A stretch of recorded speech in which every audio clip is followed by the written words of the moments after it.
Hey, what is going on, guys? It's the SS Ultimate Goku back with another video, and today I'm going to be talking about the legacy of Miguzi's. Miguzi's was a block that ran from April of 2004 to June of 2007, and it's been often been compared to Toonami. Because it's ultimately what replaced Toonami from the Monday through Friday weekend, or Monday through Friday week block from 5 to 7. Toonami had been using that block for years, and now all of a sudden it was being moved to Saturday exclusive, and Miguzi's was now getting this block. Miguzi's was a very interesting concept for a block. So a lot of people back in the early 2000s used to complain about Toonami being too violent for some of the audience. Toonami pushed the boundaries, as we all know, and was a block that was hugely influential to the anime community. Eventually, Toonami was a huge brand, and it wasn't something that they could just get rid of. Toonami was too huge. With Adult Swim and the expansion of Adult Swim, as well as shows being expanded on as the years were going on, more violent shows were being put more to the topper enchilada later card. So stuff was going on later on rather than being put on right after Monday through Fridays, or putting right on after school.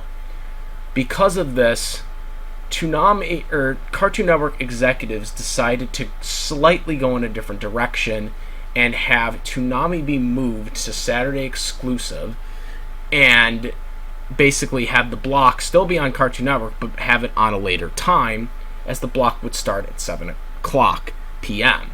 And then would end at 11, and sequentially would then start up Adult Swim, which would be even violent, more action stuff.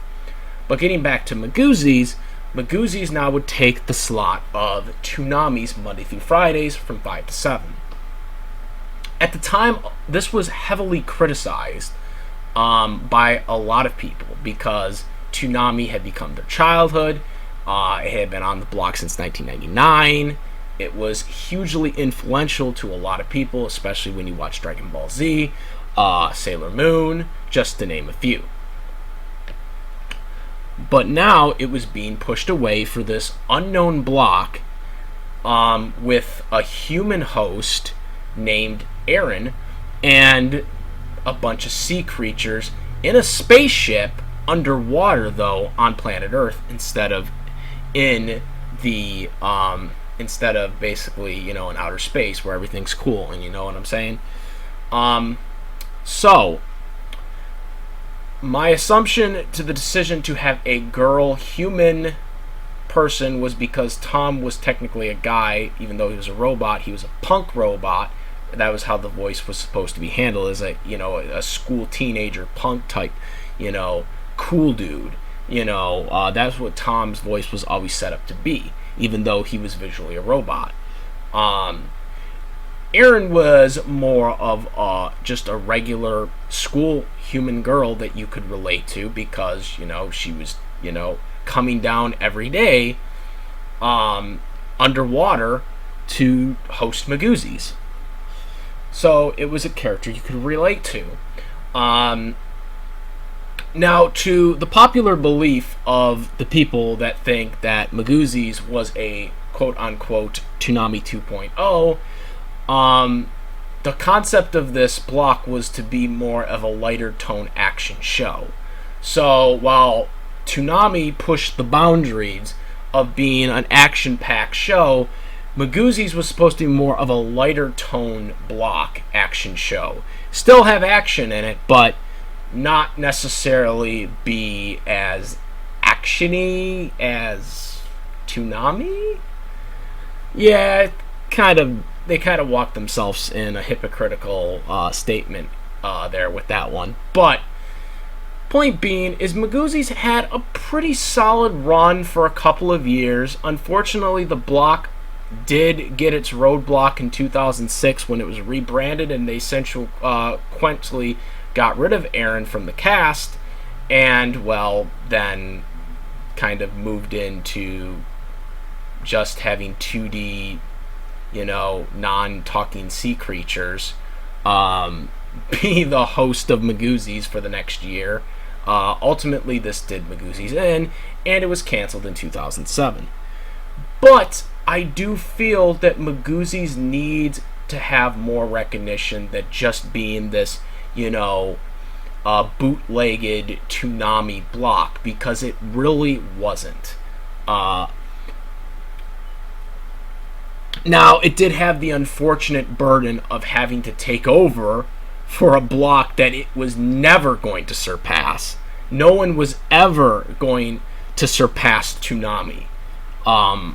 Because Toonami is really the reason why a block like this even exists to begin with. So there was no way Miguzi's was ever going to be mistaken for Tom or any of that stuff.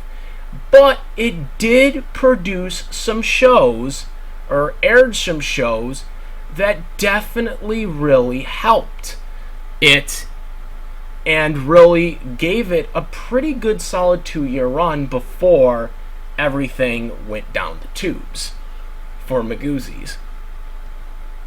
And while it had this 2-year run, Toonami was doing pretty good for itself. And I would argue if it hadn't been for Miguzi's, Toonami wouldn't have lasted as long as it did. Now, yes, I know Toonami didn't need its recognition. Toonami had already created a huge brand, but you got to remember, during this period of time, Cartoon Network was shifting things around. They were trying to do new things, but still, at the same time, they were kind of slowly going in a different direction, especially by the time you get to 2006, and then even so more in 2007 when the block was when Miguzi's was canceled. As we all know, Toonami would follow suit soon after, because in 2008, almost a year later, itself would be canceled from Cartoon Network.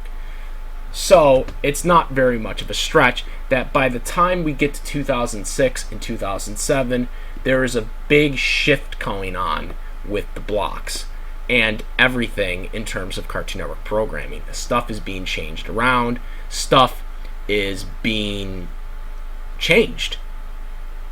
But going to the block factor of Miguzi's is it should not be ignored to what it was. Without Miguzi's, you wouldn't have big popular shows like Yu-Gi-Oh! GX. You wouldn't have big shows popularized like Code Lyoko, especially Totally Spies, Ben 10, just to name a few. These were probably one of the more influential shows that were on Miguzi's at the time, and debuted, might I add, on Miguzi's, not Toonami. Now, some of these shows were eventually moved to Toonami after Miguzi's was centrally canceled, but it was still Miguzi's that made these shows what they were. Yu-Gi-Oh! GX was the first, and to that point, the only show during the Saturday morning era that aired on cable television as a Yu-Gi-Oh! Show. Regular Yu-Gi-Oh! Aired on Kids WB. The shows after Yu-Gi-Oh! GX, all the Yu-Gi-Oh! Shows after Yu-Gi-Oh! GX until Saturday morning cartoons were canceled, all aired on some type of form of local channel on Saturday morning. But GX did not. GX aired on Miguzi's and still has a widely fan base to this day because of it. Being on cable. Code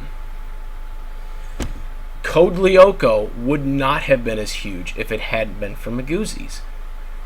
Code Lyoko was the show that was like the Dragon Ball Z of Miguzi's, which obviously Miguzi's didn't have a big money number maker like a Dragon Ball Z or Sailor Moon on their block. They did produce shows or aired shows that were on their block that did keep them afloat, and Code Lyoko was one of them. Code Lyoko wasn't even a show that really wasn't supposed to be on Miguzi's. It was a show that they kind of just got in a package deal with Totally Spies, because I believe Totally Spies and Code Lyoko, they had the same, I believe production or something. They had the same companies at the time, and so Code Lyoko kind of just aired as a fill-in part of that contract. Code Lyoko blew the numbers out of the water. People were immediately interested in Code Lyoko. And it was one of their best shows. Actually, it was their best show. Yu-Gi-Oh! GX was one of their best shows, but Code Lyoko was their best show in terms of ratings and interest from people that were into it at the time. As a matter of fact, it actually got to the point where people that were watching Code Lyoko in France, because Code Lyoko was made in France, the English dub actually was coming out before the French dub at one point. They were actually airing it before the French dub even aired their version. That's how much of a demand Code Lyoko was to that block, is that there was a point where the English dub was airing episodes before the French even got to air those episodes. And they were actually ahead of them. How many times would you see that, especially in this era? So that just shows you how, much of the branding of Miguzi's had. Unfortunately, after it was unfortunately pulled from the block and was canceled, Miguzi's was pretty much just ignored. When Toonami got canceled, there was a huge fan base for Toonami. There was a huge uproar to bringing it back and whatnot. People were still talking about it throughout that 4-year run that it was gone for. When it came to Miguzi's, when it kind of just got canceled and just pulled, that was it. It was just gone. No one talked about it. It was just gone. Until, of course, most recently, last year, when OKKO aired the crossover episode where Aaron actually appeared. So this was the first time that Aaron had basically appeared in any form of media since the end of the block's existence. Which is pretty interesting, to say the least, when you think about it. A show like Miguzi's, that was very, very influential to a lot of these shows. A lot of the shows that, after it was canceled, went to Toonami, which probably helped Toonami for a while stay on Cartoon Network, since Cartoon Network was trying to get rid of any action-packed blocks on the block at the time. It's kind of seeing how you could see how influential these shows were. And that's just naming the tip of the iceberg shows that were on the block at the time. I haven't even mentioned Teen Titans, Winx Club, which I wasn't really a fan of Winx Club, but obviously that was a show that was highly popular to a lot of female demographics. So even with Miguzi's, they were able to diversify action-packed shows. They weren't just showing guy shows like Teenage Mutant Ninja Turtles, which was another show that they aired. They showed shows that were for girls too. You had shows like Totally Spies on there, which that is actually a show I did like, by the way, and that was a girl show. That was a show I actually did like, and that was another good, action-packed show that shows that they were trying to kind of, make a more demographic for guys and girls. Toonami did that too, but they really only did it with Sailor Moon. I mean, outside of Sailor Moon, there really wasn't that much. I mean, they eventually put the Powerpuff Girls on there, but that was more seen as a Cartoon Network show than a Toonami show. Um, they kind of got past all that, where Miguzi's, they tried to demographic for boys and girls, I think. They mixed it up with action shows. They tried to get male ones, they tried to get female ones. They really tried to balance it more, and introduced a lot of these shows, whether they were, from DC, whether they were a cartoon, or whether they were, an anime. It didn't matter. It was a highly influential block that is definitely underrated, because it did produce some good anime, it produced some good cartoons, and it produced some good action shows for its time. Now, again, all blocks come to an end, and let's be honest, blocks, like Toonami, aren't going to be as successful as something like Toonami. Toonami was like a once in a generation type thing, and it's always, the good is always, the original is always going to be better than the next one. That's one that's always going to be talked about over the other one. And so Miguzi's was always viewed as the 2.0 of Toonami, because it was not the original, and pretty much throughout its entire run, it was always looked at as a bootleg Toonami, because Toonami was the thing that pretty much set the bar for action-packed blocks. There was nothing that was ever going to top it. But that didn't stop, Miguzi's from doing different stuff. I mean, to my understanding, they're the only people that introduced a character from a fan. They had a contest to determine what alien would be on Miguzi's, and of course, the contest winner that won it, Kyle Spears, introduced York. He designed Yoke, and that's what led to having a character created on the block, which was pretty impressive. Like I said, it showed shows like Teen Titans, Code Lyoko. It eventually did show some rerun stuff too, like Zatch Bell and One Piece, which had already been on Toonami, because during that time they were starting to kind of lose shows, lose programming. But, they had shows like Ben 10, they had shows like Teen Titans, they had shows like